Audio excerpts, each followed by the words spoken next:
Welcome to the final chapter of Earth's great history, the Cenozoic era. This is not just another geological stage. This is the era of a new world, the era when dinosaurs became a thing of the past, and something completely different began. This is the time when mammals came out of the shadows, and our ancestors are among them. The world began to take on familiar shapes, continents, climate, animals, and even faces. The Cenozoic is a bridge from ancient chaos to civilization. This is the path from tiny animals to the appearance of man, and ultimately, you and me. The era can be divided into three parts. Part 1.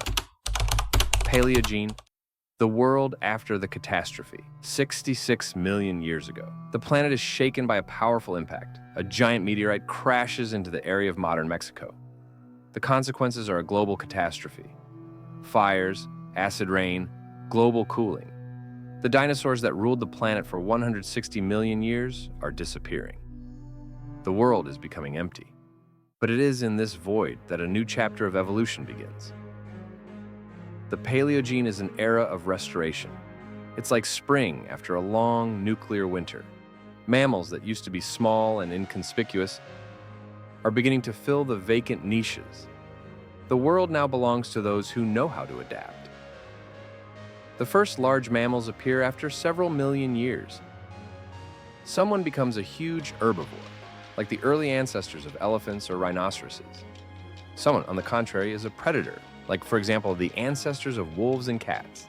New forests, savannas, and coastal zones are emerging. The continents continue to slowly drift. India is about to collide with Asia, starting to form the Himalayas. The geography of the planet is changing, and with it, the climate is changing. Birds are experiencing a real boom, from giant, flightless, terrible birds to graceful songbirds. They become the new lords of the sky. Primates. It was in the Paleogene that the first creatures appeared, which we can call our distant relatives. They are small like squirrels, live in trees, eat fruits and insects, but they already have something important: a developed brain, flexible fingers, and good eyesight. The climate at the beginning of the Paleogene was warm and humid. The tropics stretch almost to the poles, but gradually the Earth begins to cool down. The first glaciers appear in Antarctica.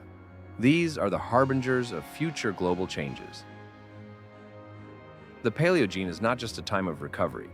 This is the acceleration of the evolutionary engine, which will soon lead to the emergence of intelligent beings. And although the dinosaurs are gone, their spirit remains in birds and crocodiles and in our thirst for survival. Part 2.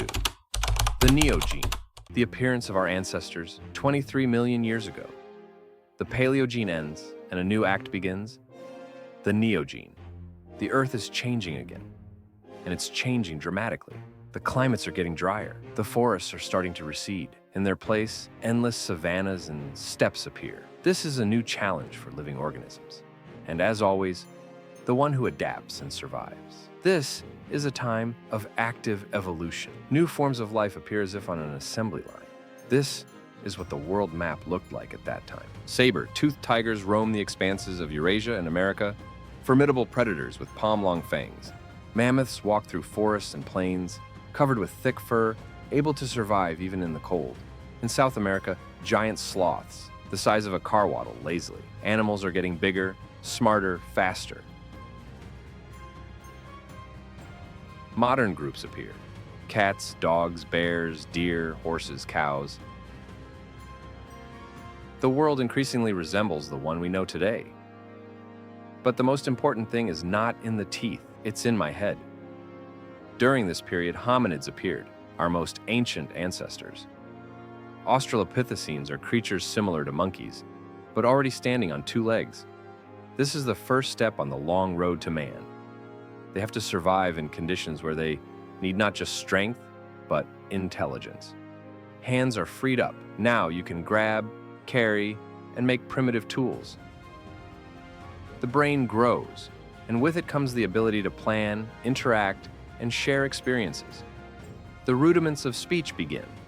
First gestures, sounds, then more complex forms of communication. These creatures are not human yet, but they are no longer just monkeys. This is a transitional form, a unique moment when intelligence becomes the main weapon. Meanwhile, the nature around us is becoming more and more recognizable. Grasses are beginning to dominate.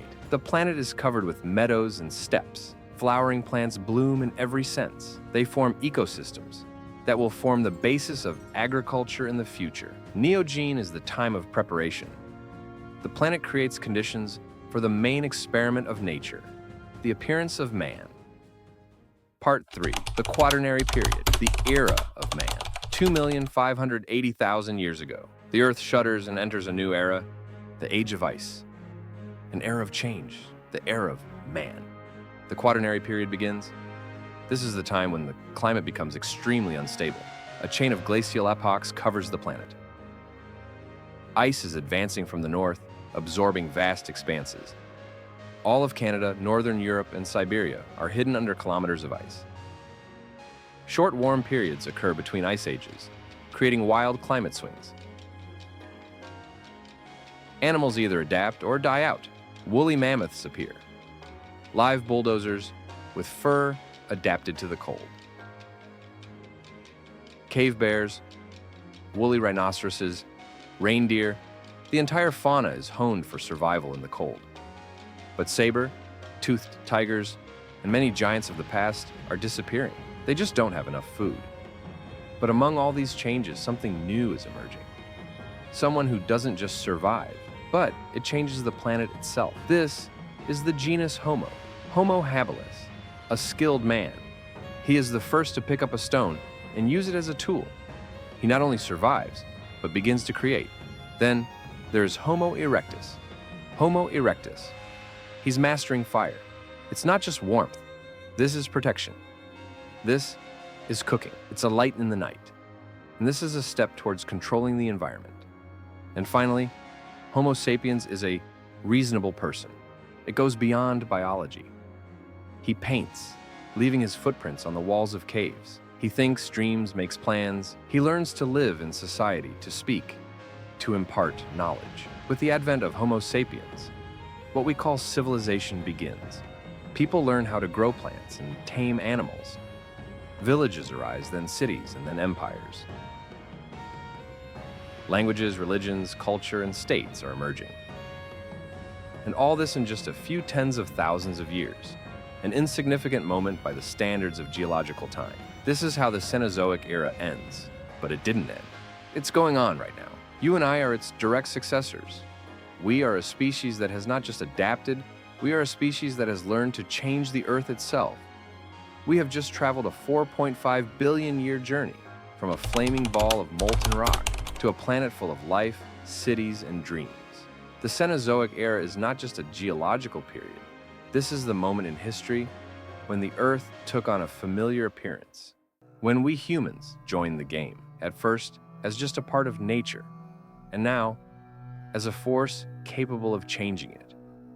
But with that power comes responsibility. We are not the first to influence the climate and ecosystem, but perhaps we are the first who can consciously choose what tomorrow will be like. The history of the Earth is not only about the past. This is the backdrop for the future that we create every day.